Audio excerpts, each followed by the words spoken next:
say this is Friday, 25th or 6th. I'm not sure what it is, but it's my video of walking on the beach. This is Rob and learning disabilities and mistakes in leather crafting. So I worked on a couple of leather eyeglass cases. I built one a while ago, but didn't have a belt strap on it. But I like the leather that I made it out of. And I had to do some modifications because I made it wrong, which is why I make these videos. But anyway, I made another one that I'm wearing this morning, and I guess I can try to show it to you. I don't know if that showed up or not.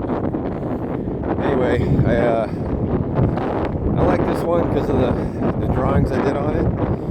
I just scratched it with the scratch awl. I didn't try to tool it. That tooling thing, it is amazing when it's done well.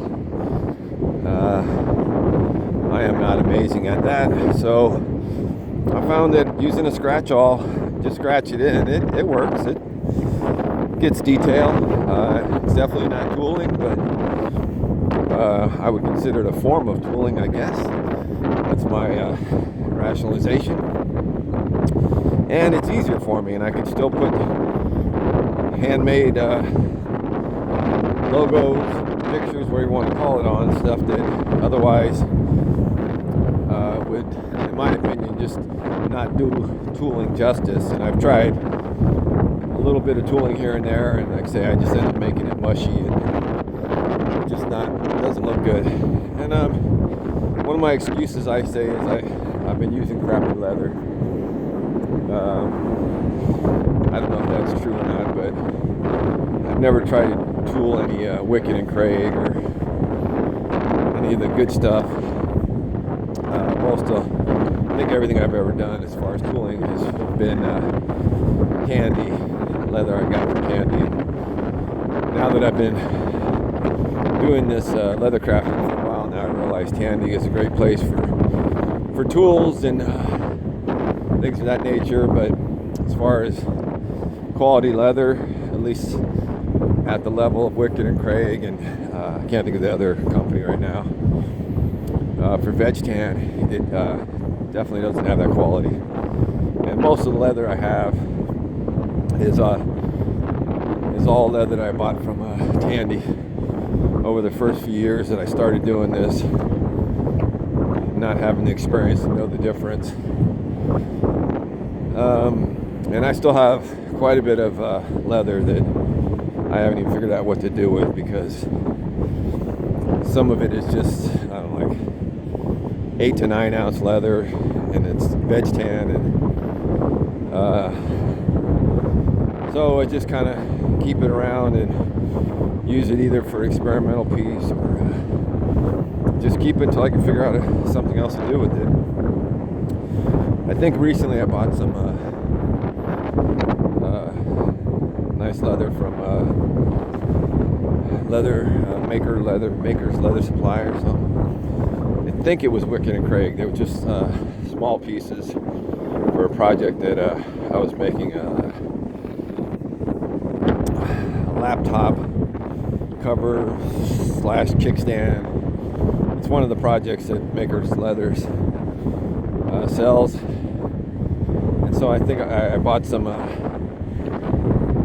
I bought the leather that was appropriate to the project, according to the acrylic templates. It gives you a recommendation what ounce leather to use, and so I bought a couple pieces just for it. That's only, and I think those were Wicked and Craig. Again, I don't know why I can't think of the other company. But anyway,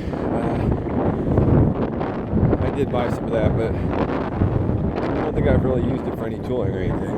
But, and I hear a lot about harness leather and stuff like that that I see Parker use, stock and barrel, and some of the other crafters that I consider to be turning out high quality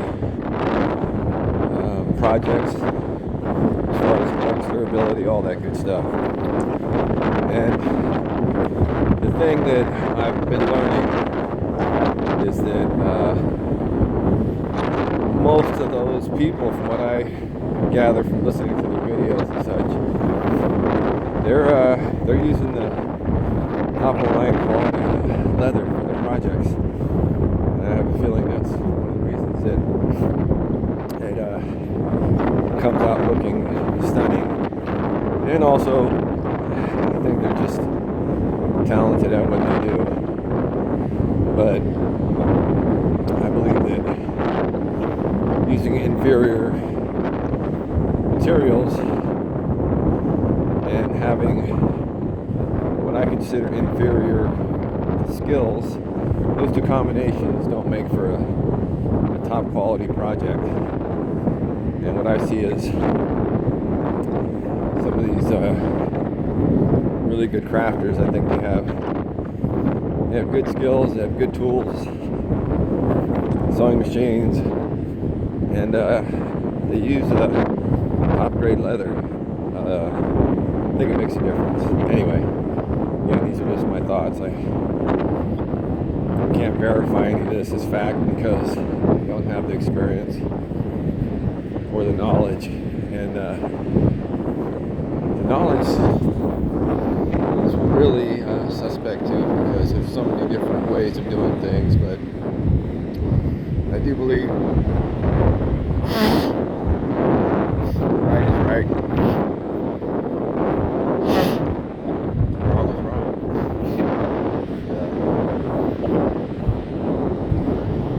I believe that,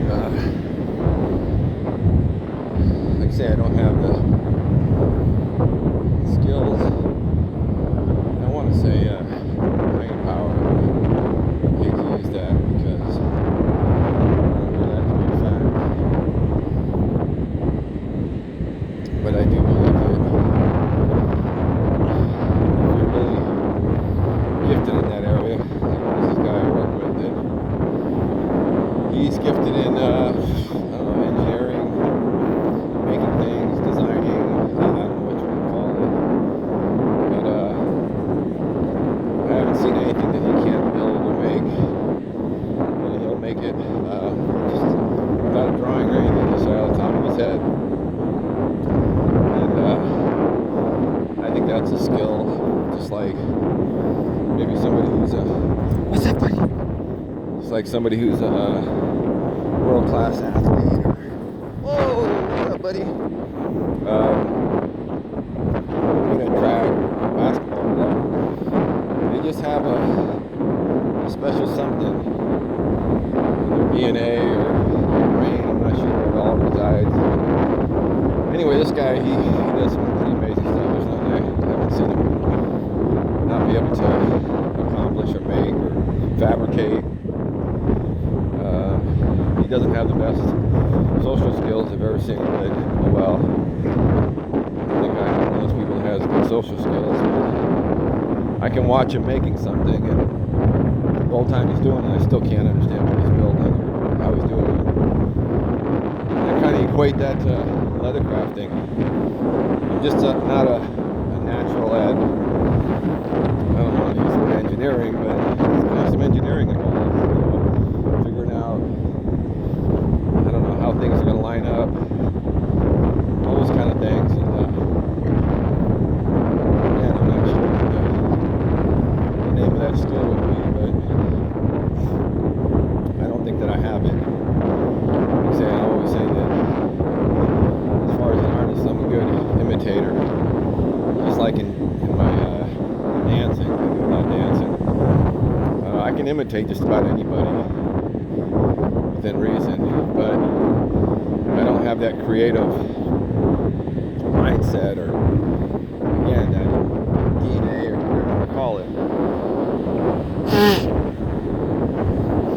that lets some people just out of the blue preparation and design, and then follow through with making it.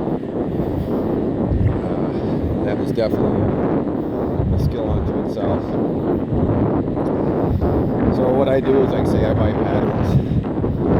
I try to buy the acrylics.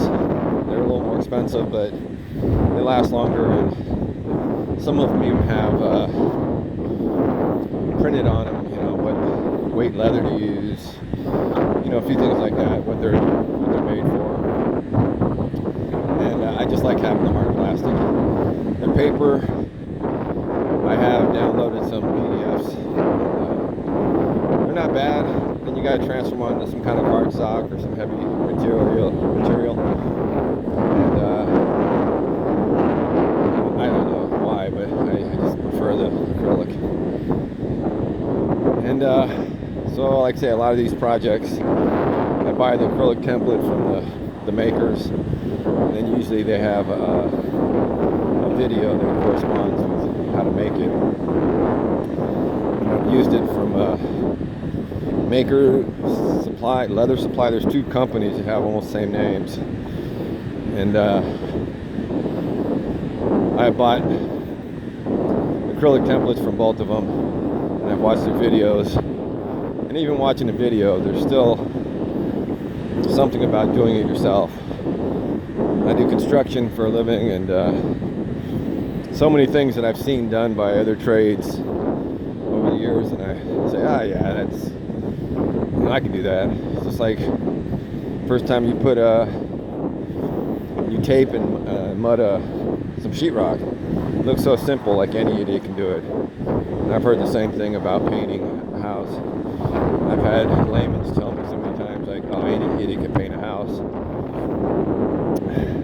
which is not true. I mean, I guess any idiot could paint a house or put tape and mud on, but if you want to do it properly and correctly so that it's very appealing to the eye, you have to have hands-on experience. I don't care how many videos you watch, I don't care how many degrees you have, there's an element of hands-on that just has to be there, and I think leather crafting is the exact same way. You can read the books, you can look at pictures. Like I say, I watch the videos all the time, and even though I watch the videos, I think, well, now I got it because I've just seen what they did, but there's still just a little, I don't know, manual dexterity or timing. Yeah, I'm not sure what it is, but you have to have hands-on practice. There's just no other way, at least not for me. I guess some people, like I have an older brother that he's one of those people who can read a book, just do it, first time, and then look at me like, what are you, stupid? How come you can't do it? Well, he's the exception. I've met a few people like him, and they just have some innate talent in them that most things come much easier to them than others. But generally speaking, those same people don't always have the best social skills, which is one of my strong suits. I know how to read people well, and I can just look at somebody, generally speaking, and give you about a 60-70% rundown on their personality, all those kind of things, and how to engage people, things like that. But again, learning certain skills are just opposite for me. They're just so Latin or Greek to me. They just don't make sense. And I look at them and I struggle, and I think, what's wrong with me? How come I can't get this? And someone will come right behind me and say, oh, just lay it here, or just put it there. For the life of me, I just don't understand how they see that. I know I'm not stupid or anything like that, but things like that happen. I just think to myself, like, why? And I know there's no such thing as a good reason why. So, why am I an alcoholic, drug addict? Why can't I just have one beer? Well, I can't. That's just all there is to it. But nevertheless, on a daily basis, something will affect me. It will make me question my thinking ability. And then again, it drives into that lockdown mode and frustration and failure. So anyway, I made 2 of those leather glass cases, and I have another one at home. I'm going to try trading it in and out when I'm wearing out. I like the other one better. It's just heavier leather. I just like the look of the leather better. But one thing I like is mostly everything that I've made, I've used. So I've made a bunch of leather holsters, or what we call them, on this phone that I'm using. It's I think it's a Note 8. And that's how I originally got started in this, was making a phone holster for my Note 3, I think it was. And that led to a belt. And it's kind of hooked after that. I've been attempting to make leather goods ever since. I've had long period breaks where I just didn't want to do it. And again, most of it is because so many things I'm afraid to start, because I have that fear in me that I just won't be able to do it. And it keeps me locked in that whole F word. It's not the fuck word, it's the fear. It's a major influence in my life, and always has been. It's still really full of fear. It's really not a good way to approach life, but unfortunately, that's what my story. And I don't know if the fear is because of my failure, or afraid to try things because I don't think I can do it, or it's genetic coding. It's like being an alcoholic. I don't know why it's there, but it could be nature versus, I don't know what that term is, but anyway, it's just something I learned because of the way I grew up. It's just something that's in me. It's a combination. I don't know. I do like asking those questions. One of my favorite things to do is probably more than one of the top favorite things is to see people and study them. Ask why they do what they do, and ask why I do what I do. And it's just, I find it really interesting and never ending. So anyway, that fear word, that is, I believe that that's kind of the root of all problems in the world. Everyone is coming from fear, which leads to not trusting, all kinds of assorted goodies. Some people have less fear than others. Some people have more confidence. Some people have more support. Some people have more money. There's a lot of variables that can raise or lower your fear mode, I believe. But there's also, I've seen people that have all the money in the world, or enough money in the world, and they're still full of fear and anger. And I think fear is the root of all anger and everything else. And I've seen people that are broke as me, and they seem to be pretty happy. They've either got a smile face over their fear or something, but they seem to handle it pretty well, better than I do. It's not a good place to start out in fear. It doesn't serve you most of the time in a good way. Sometimes it does. Anyway, so that fear is a big one as far as my leather crafting, because a lot of times I'm afraid to start a project. Like I made these little coin pouches for weaving bit last year or so, and I don't know, I probably made a dozen of them. I'm not sure how many I made, but I had to put a zipper in. Well, zippers are very scary to me. I couldn't find any videos on exactly how to do it. I kind of saw some that seemed to help a lot, but they're just tricky. That's all there is to it. And, again, it's another skill set to learn.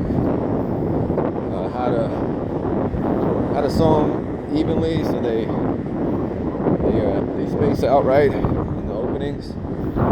You know, how much tail to leave, where to put the stoppers, you know, on and on. And I've seen District Leather, I think is what they're called.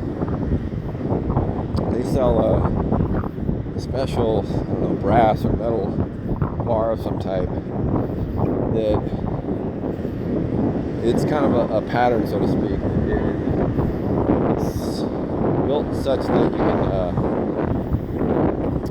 align it with the zipper, and I think it helps you space the zipper out, and I think it also helps it hold it in place. And I tried to buy one a while back, but they didn't have them.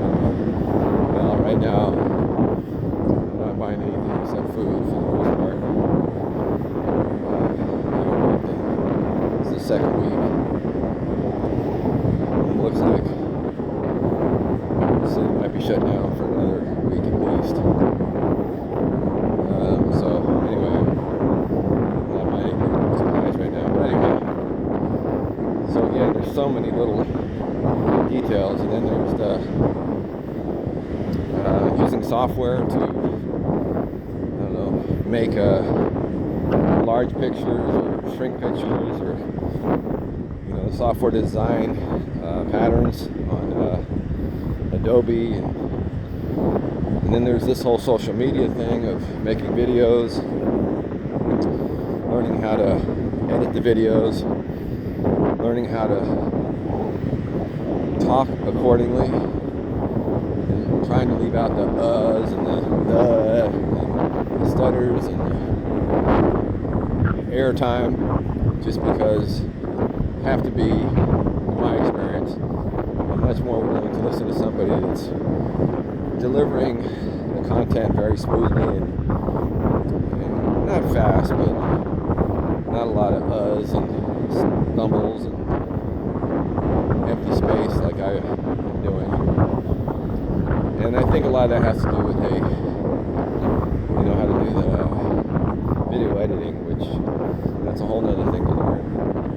And again, every time I think about trying to learn a new subject or new skill, especially when it's not a hands-on kind of thing, like figuring out software or things of that nature, boy, the fear just jumps into me and says, don't even do it, just go do something you know how to do. And so I'll just jump into a leather project that I can get my hands on. Even if I make mistakes, which I always do, I still feel like I'm doing something. And so sometimes I'll take a project and I just want to sew, because sewing is so, I don't know, meditative or whatever. You know what you're going to do, and you don't have to think about it. There's a few tricks I have to think about, but gotta get the stitching proper and all that kind of stuff. But it's, for the most part, it's very soothing and calming, and it's not learning a new skill like editing or Adobe or something like that. And so I can calm the fear down, I can calm the frustration down, all those kind of things. And that's just like this walk I'm doing here is my therapy to keep my head, my body in the game. Because without this, my body feels worse, I feel worse, etc., etc. You get the picture. So anyway, when I get back today, I'm not even sure what I'm working on. I made the I made a wallet also. I pretty much finished it last night, I think. It didn't come out good either. The dimensions weren't right. Somehow there's two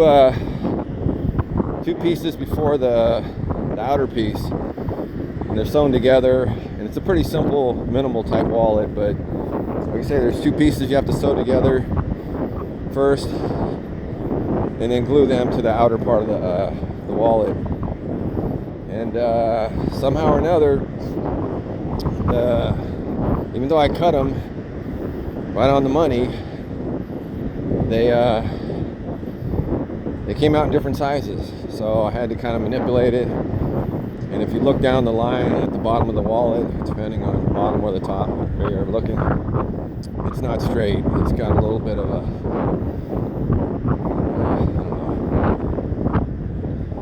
crooked line to it, so to speak. I'm not sure how to explain it. But anyway, and again, it's a simple wallet. I've made, I don't know, probably 20 of these wallets over the time. And yet, it's still kind of the same thing. And I think it has to do with hand cutting, especially thin leather. My experience is some of the thinnest leather is the hardest to work with because it stretches and just does all kinds of weird things. And from what I've learned from by watching other crafters, each piece of leather has its own characteristics. And so over the time I have learned things from other leather crafters that have kind of squelched some of my fear, in the sense that I realize I'm not crazy or that stupid. It's just that I just don't know. And some of these other crafters will talk about problems that they've had over the years, and it makes me realize, wow, okay, I'm not the only one that has that problem. So they do too, and that helps. But when it's all said and done, though, it still creates anger and frustration in me. And I forget that everyone else is struggling too, because most people, it's all about me. That affects me. Part of this is that I make all these videos because I'm hoping that not necessarily inspire other people, but just maybe get someone out of the closet and have the same problems. That's what we talk about, because I feel ashamed, which I feel all the time, especially when I'm working with this guy that I talked about earlier. He's really talented. I see what he does, and I see what I don't do or I'm unable to do, and boy, it just sets in deep for me. I think to myself, like, what am I doing here? How do I do this? As far as the skill set that should be required for this position, but I think he just wants a body there more than anything, more of a laborer type, which is unfortunately what I'm better at than most of the other skills. I'm better at the rough stuff, and even that I can't compare to this guy. But again, that brings up all that fear, frustration, shame, and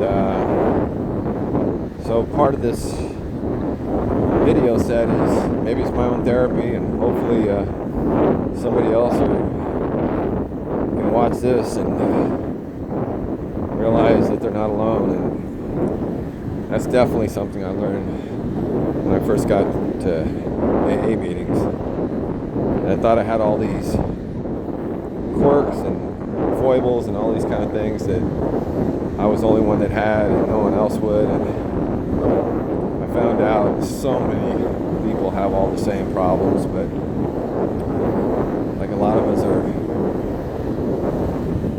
based in shame and fear and all those kind of things. So a lot of people just stay there and not talk about it. And so again, that's what these videos I'm making, maybe help somebody else, and maybe they can contact me and help me. Because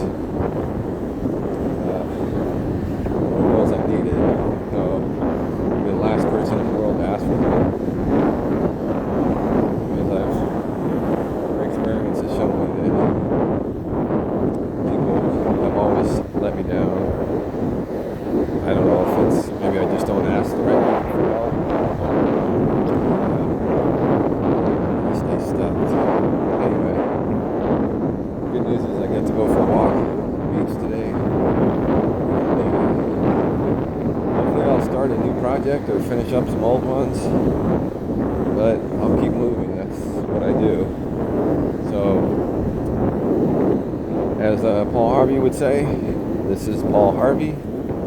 Good day.